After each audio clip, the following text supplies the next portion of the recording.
எனக்கு மேக்கப் நேச்சுரலா வேணும்.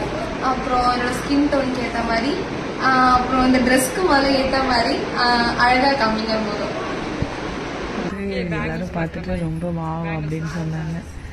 ரொம்ப நல்லா இருந்தது அப்படின்னு சொன்னாங்க. முன்னாடியே ரொம்ப அழகு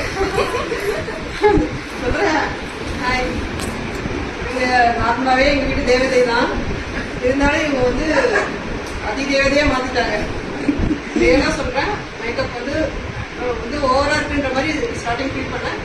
போக போக பாத்தீங்கன்னாக்கா அவ்வளோ பர்ஃபெக்டா இருக்கு. ஒரு ஹாஃப் அன் ஹவர்லயே ரொம்ப நல்லா இருக்கு. ட்ரெஸ்ஸிங் சென்ஸ் ரொம்ப நல்லா அழகா பண்ணிருக்காங்க. உனக்கு எப்படிடா இருக்கு? பிடிச்சிருக்கா? ஓகேங்கக்கா, சொன்ன மாதிரி நேச்சுரலா பண்ணிட்டு இருக்கீங்க. எனக்கு ரொம்ப பிடிச்சிருக்கு. ட்ரெஸ்ஸுக்கு ரொம்ப சூட் ஆகுது. தேங்க்யூக்கா. சரி, ஓகே. ஹேர் ஸ்டைல் எல்லாமே ஹேர் ஸ்டைல் ஓகே. சரி, எல்லாருமே ஃபுல் சாட்டிஸ்ஃபைடு. இந்த பொண்ணு எனக்கு சின்ன வயசுலேருந்து தெரியும். என் ஃப்ரெண்டு ரஞ்சி அவங்களோட அக்கா பொண்ணு தான். அவளுக்கு எப்பயுமே நான் மேக்கப்